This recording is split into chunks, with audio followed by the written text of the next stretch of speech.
Saat yang mulia ini masih Allah berikan kepada kita memperpanjang kesehatan dan juga kesempatan untuk dapat kita beribadah kepada Allah Subhanahu wa taala dan masih dapat kita berkumpul pada masjid yang kita cintai ini.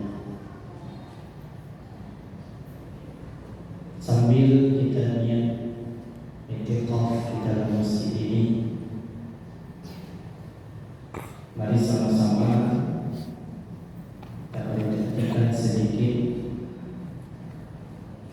tausiah, mudah-mudahan bermanfaat terutama bagi diri saya sendiri yang menyampaikan, dan juga mudah-mudahan dapat bermanfaat kepada jamaah yang berhadir pada hari yang mulia ini. Hadirin sidang jamaah salat subuh yang dirahmati Allah.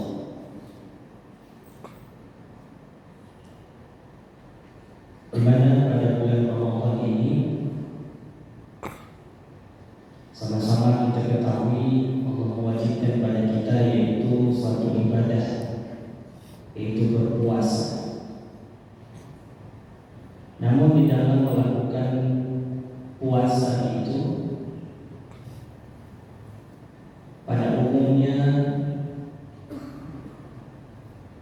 orang-orang yang berpuasa mereka hanya menjaga diri daripada perkara-perkara yang membatalkan puasa. Namun mereka tidak menjaga dirinya daripada perkara-perkara yang menghilangkan pahala puasa, sehingga terjadilah bagi mereka yang hanya menjaga dirinya daripada perkara yang membatalkan puasa, bagi mereka tidak ada pahala daripada puasanya. Ini seperti Nabi katakan dalam satu hadis, "Kam min shaimin laisa lahu min siyamihi illa al-ju'i wal 'atash." Berapa banyak orang-orang yang berpuasa, laisa lahu min siyamihi, tidak ada baginya daripada puasanya, illa al-ju', melainkan lapar, wal 'atash, dan dahaga saja. Hadirin sidang jamaah salat subuh yang dirahmati Allah. Maka orang-orang yang berpuasa, bila mereka hanya menjaga dirinya daripada perkara yang membatalkan puasa, mereka hanya menjaga perutnya dari makan minum dan menjaga tidak memasukkan sesuatu ke dalam rongga yang terbuka, tidak berhubungan suami istri di siang hari, dan segala yang membatalkan puasa, maka bagi mereka tidak ada pahala. Maka sungguh sangat disayangkan apabila di antara kita dalam melakukan ibadah puasa kita hanya mampu menjaga diri daripada perkara yang membatalkan puasa. Jadi itu sama saja seperti puasanya anak-anak SD. Jadi mereka itu juga menjaga perutnya dari makan minum juga. Maka oleh karena itu seharusnya bagi kita dalam melakukan ibadah puasa harus ada peningkatan dari tahun ke tahun, dari tahun ke tahun. Seharusnya semakin hari itu semakin baik. Jadi bukan hanya kita menjaga perut dari makan minum dan segala yang membatalkan puasa, juga kita harus menjaga seluruh anggota tubuh kita daripada perkara yang diharamkan oleh Allah, dari perkara yang makruh dan perkara yang sia-sia.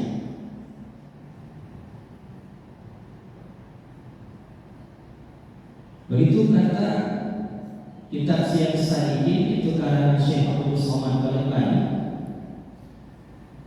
untuk kita dapatkan pahala daripada puasa kita, maka harus mampu kita menjaga di antaranya 7 perkara. Yang pertama, menjaga lidah daripada perkara yang haram, tidak berdusta, tidak mengumpat, tidak mencaci, tidak menghasut, dan menjaga lidah daripada perkara-perkara yang dimakruhkan dan bahkan daripada membicarakan yang sia-sia. Yang kedua, kita menjaga mata daripada melihat yang haram, melihat yang diharamkan oleh Allah Subhanahu wa taala, yang dimakruhkan bahkan yang tidak penting kita lihat. Yang ketiga, menjaga telinga daripada mendengarkan yang haram, daripada mendengarkan yang tidak baik. Dan juga selanjutnya menjaga tangan, menjaga kaki daripada melakukan dan melangkahkan ke tempat yang tidak baik. Menjaga tangan daripada melakukan yang tidak baik. Dan juga selanjutnya menjaga perut daripada berbuka puasa dengan makanan yang haram. Dan juga selanjutnya menjaga di saat berbuka puasa tidak terlalu kenyang dengan makanan dan minuman di saat kita berbuka. Dan yang terakhir, setelah kita berbuka puasa, ada di dalam hati kita rasa khauf dan raja, yaitu merasa takut, khawatir, jangan-jangan puasa saya belum sempurna, belum diterima oleh Allah, sehingga kita terus memperbaiki. Dan ada harapan raja, mudah-mudahan puasa kita diterima oleh Allah Subhanahu wa taala. Nah, bila mampu kita melakukan 7 macam itu, barulah kita mendapatkan pahala daripada puasa kita. Hadirin sidang jamaah salat subuh yang dirahmati Allah.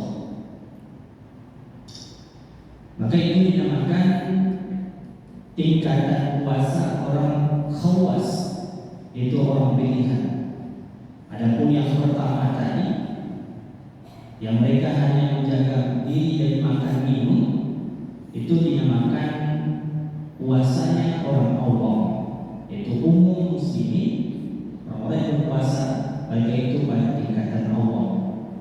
Maka kita tingkatkan, semoga puasa kita tahun ini dan insya Allah tahun-tahun selanjutnya semakin hari semakin baik, semakin bertambahnya tahun, bertambahnya usia kita, juga bertambah kualitas puasa kita. Artinya jangan puasa kita hanya berada pada tingkat awam selalu. Jangan sampai puasa kita tahun ini masih sama 10 tahun yang lalu, masih sama seperti waktu kita muda, masih sama seperti masih kita SD. Maka mari kita tingkatkan puasa kita dengan melakukan puasa tingkatan kedua, yaitu puasanya orang khawas, yaitu orang pilihan. Jadi bukan hanya perut yang berpuasa dari makanan, juga lidah berpuasa, juga mata berpuasa, tangan berpuasa, kaki berpuasa, dan bahkan hati berpuasa.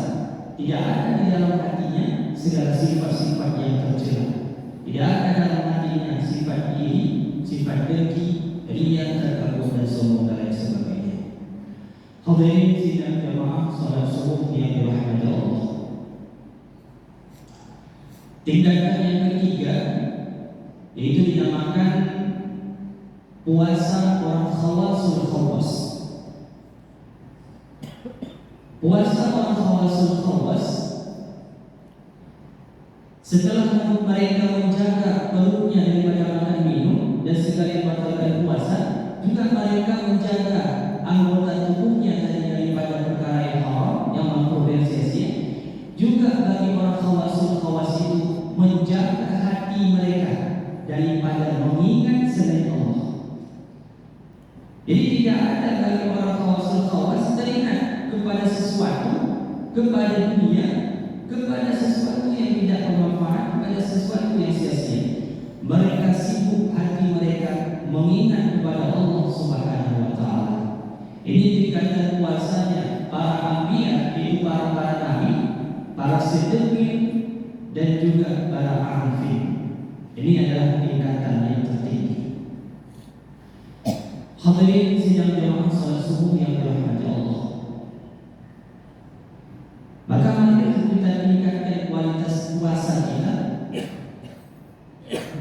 dari tingkatan awam harus meningkat menjadi tingkatan khawas dan juga bahkan khawasul khawas. Maka oleh karena itu, di dalam kita melakukan ibadah puasa dan juga seluruh ibadah pada umumnya, seharusnya dalam kita melakukan ibadah seperti sholat, seperti berzikir, seperti membaca Al-Quran, bersedekah, dan segala macam ibadah, seharusnya harus ada di dalam hati kita itu sifat ridha, senang kita kepada ibadah.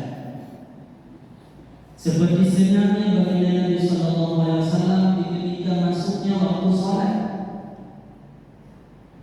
Rasulullah Sallallahu Alaihi Wasallam ketika tiba waktu sholat, Rasulullah sangat gembira sehingga Rasulullah memerintahkan kepada Bilal bin Rabah, yaitu sebagai muazzin, untuk memandangkan azan. Ya Bilal, arihna ya Bilal, gembirakan kami wahai Bilal. Karena Nabi senang gembira di saat masuknya waktu sholat. Nah, kadang-kadang beda dengan Bapak, susah kita pakai sembahyang. Kartu otomatis, ya kan? Ada yang tadi.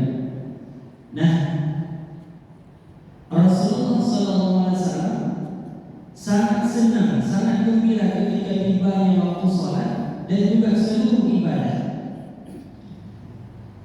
Ini sesuai dengan sabda Nabi Sallallahu Alaihi Wasallam, "Ubudullaha fir ridha, fa in tastaqi, fa fis sabri, fa innahu ajrun katsir." Beribadahlah kepada Allah dengan keadaan ridha,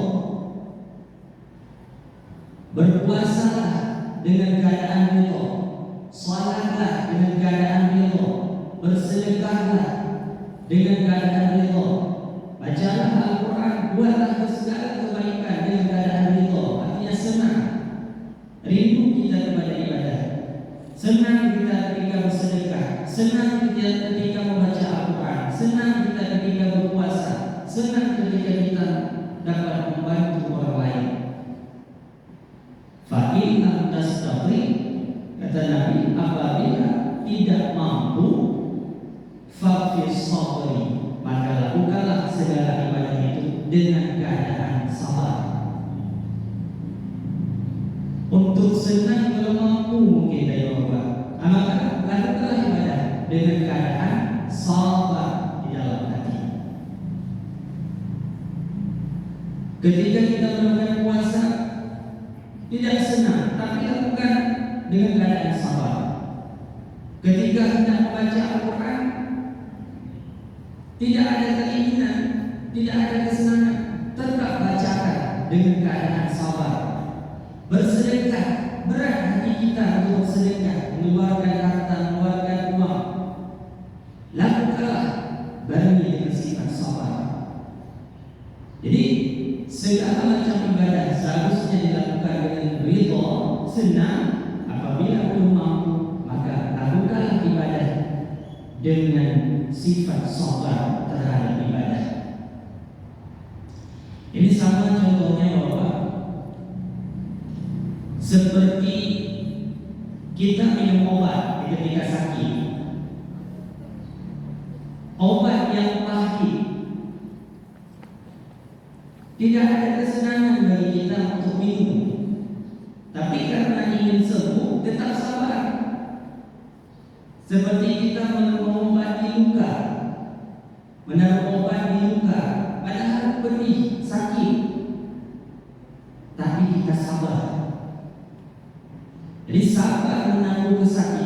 untuk mendapatkan kesembuhan. Nah, di dalam ibadah, bila belum mampu kita lakukan dengan redha, dengan senang hati, maka lakukanlah ibadah itu dengan keadaan sabar. Tak kumpul perbuatan yang hanya mampu dan kumpul itu. Kita tidak ada keinginan ke masjid, datang terus dibarengi dengan sabar. Kau muji pada depan eja, kena baca Quran, baca kena sedekah, lakukanlah segala ibadah itu dengan dibarengi sifat sabar. Begitu juga dalam berpuasa.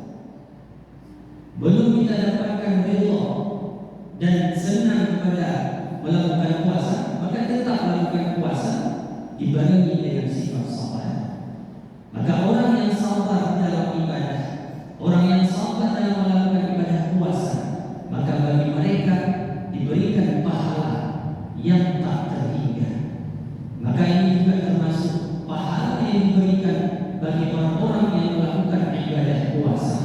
Sebagaimana firman Allah dalam Al-Quran, innama yuwaffas sabiruna ajrahum bighairi hisab. Hanya saja diberikan pahala bagi orang-orang sabar itu dengan pahala yang tak terhingga. Maka pahala bagi orang yang sabar dalam ibadah, pahala bagi orang yang sabar dalam melakukan ibadah puasa, yang sabar terhadap lelahnya melakukan salat, sabar mereka dalam salatnya, sabar mereka dengan sedekahnya, sabar mereka dalam baca Al-Qurannya, sabar mereka dalam melakukan segala kegiatan-kegiatan ibadah, maka bagi mereka diberikan pahala oleh Allah SWT, pahala yang tak terhingga. Dan juga mereka termasuk yaitu orang-orang yang sabar, yaitu orang yang dicintai oleh Allah SWT. Hadirin sidang jamaah salat subuh yang dirahmati Allah. Maka mudah-mudahan Allah berikan kepada kita taufik dan hidayah untuk mampu kita lakukan segala macam ibadah, terutama di dalam bulan Ramadan ini. Kita doakan semoga Allah berikan panjang umur kepada kita dan berikan sehat sehingga dapat kita selesaikan ibadah Ramadan ini hingga dengan selesai. Maka juga di dalam bulan Ramadan itu sangat penting kita meningkatkan kegiatan-kegiatan ibadah melebihi daripada bulan-bulan selain Ramadan. Maka sangat disunahkan, bahkan sunnah muakkad di dalam bulan Ramadan itu memperbanyak membaca Al-Quran, memperbanyak sedekah, menambah belanja untuk keluarga, dan juga memperbanyak iktikaf di masjid, dan memperbanyak melakukan kebaikan-kebaikan kepada kerabat-kerabat, famili, tetangga, dan orang muslim pada umumnya. Itu sangat dianjurkan pada bulan Ramadan ini. Intinya, bulan Ramadan itu adalah bulan ibadah, maka manfaatkan waktu di dalam bulan Ramadan ini untuk melakukan seluruh kegiatan-kegiatan ibadah. Jangan terbuang waktu kita kepada tempat yang sia-sia, melakukan yang tidak bermanfaat, tetapi gunakanlah waktu kita di dalam bulan Ramadan ini sepenuhnya untuk melakukan ibadah kepada Allah Subhanahu wa Ta'ala. Karena bulan Ramadan itu adalah bulan yang dilipat gandakan pahala, dan mudah-mudahan kita mendapatkan di akhir Ramadan nanti yaitu menjadi orang-orang yang bertakwa dan mendapatkan predikat, yaitu mendapat kita tiket itu minan, bebas kita daripada neraka. Maka kita doakan mudah-mudahan Allah berikan kepada kita panjang umur, kesehatan, dan dapat kita jalankan ibadah Ramadan ini dengan selesai, dan mudah-mudahan kita termasuk selalu orang-orang yang taat kepadanya dari hidup ini hingga akhir hayat nanti, dan